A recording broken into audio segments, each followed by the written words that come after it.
Hai semua, saya Mutiara. Bertemu lagi di video Learning Journal.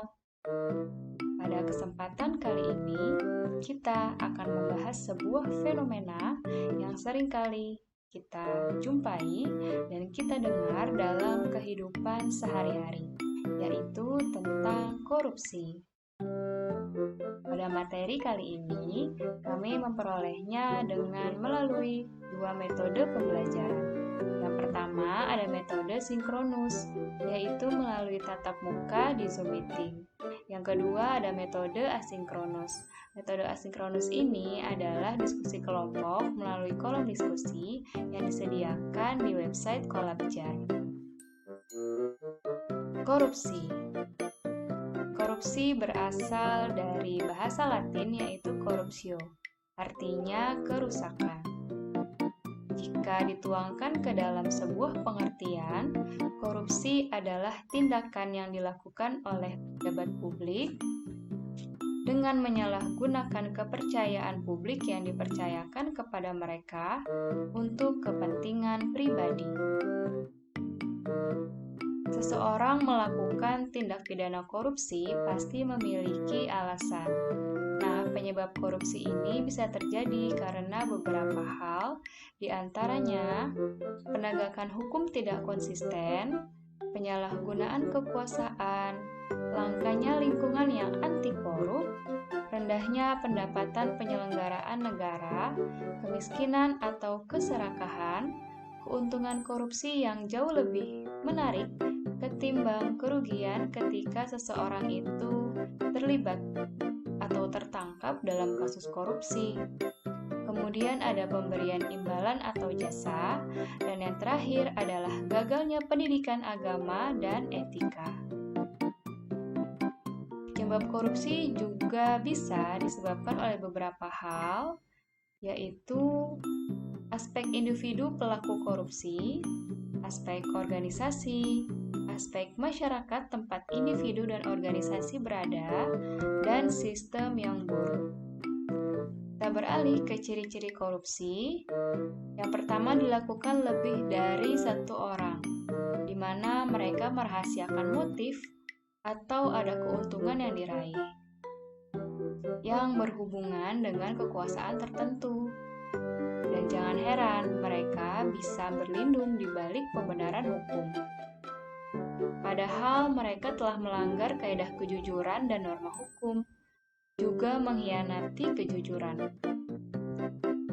Adapun jenis korupsi, diantaranya ada korupsi yang merugikan keuangan negara, berupa suap menyuap, penggelapan dalam jabatan, pemerasan, perbuatan curang, dan benturan kepentingan dalam pengadaan. Adapun juga jenis korupsi menurut Syed Hussein Alatas, yang pertama adalah transaktif. Transaktif adalah korupsi yang menunjukkan adanya kesepakatan timbal balik antara pemberi dan penerima. Yang kedua ada estroaktif, adalah korupsi yang menyertakan bentuk-bentuk tekanan tertentu di mana pihak pemberi dipaksa untuk menyuap guna mencegah kerugian yang mengancam diri, kepentingan orang-orangnya, atau hal-hal yang dihargai. Yang ketiga ada investif, adalah korupsi yang melibatkan suatu penawaran barang atau jasa tanpa adanya pertalian langsung dengan keuntungan bagi pemberi. Kemudian ada nepotistik, korupsi berupa pemberian perlakuan khusus kepada teman atau yang mempunyai pendekatan hubungan dalam rangka menduduki jabatan publik. Ada korupsi autogenik, yaitu korupsi yang dilakukan individu karena mempunyai kesempatan untuk mendapat keuntungan dari pengetahuan dan pemahamannya atas sesuatu yang hanya diketahui sendiri. Ada jenis korupsi suportif, yaitu korupsi yang mengacu pada penciptaan suasana yang kondusif untuk melindungi atau mempertahankan keberadaan tindak korupsi yang lain. Yang terakhir, ada jenis korupsi defensif, yaitu korupsi yang terpaksa dilakukan dalam rangka mempertahankan diri dari pemerasan. prinsip anti korupsi sendiri harus kita anut agar kita bisa menghindari tindak pidana korupsi. Di antaranya ada akuntabilitas, transparansi, kewajaran, dan kontrol kebijakan.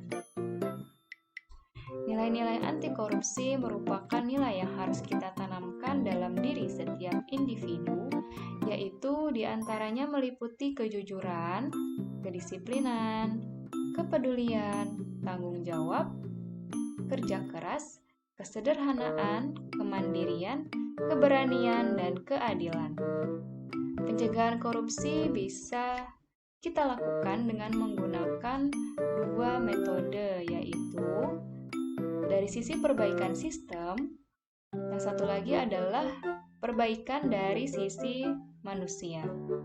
Dari sisi perbaikan sistem sendiri dapat dilakukan melalui peraturan perundangan, reformasi birokrasi, menegakkan etika profesi dan tata tertib lembaga, dan penerapan prinsip good governance.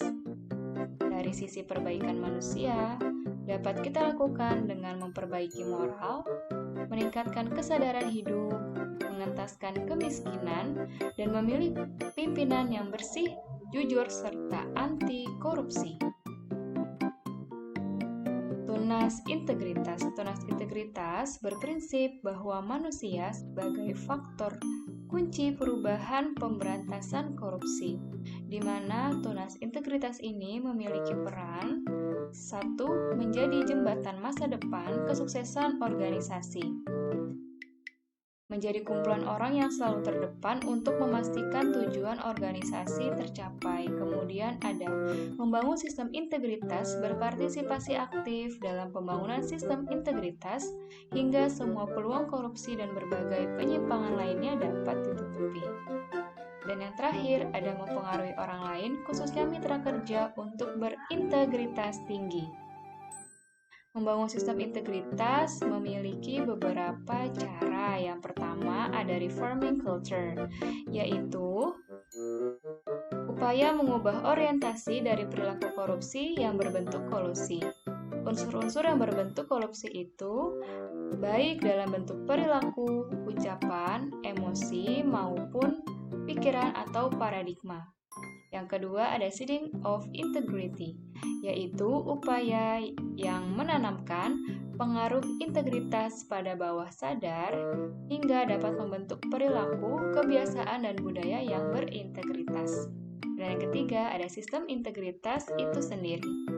Bangsa Indonesia membutuhkan individu-individu yang integritasnya sudah diinternalisasikan dengan baik dalam dirinya, serta sistem nilai dan konsekuensinya.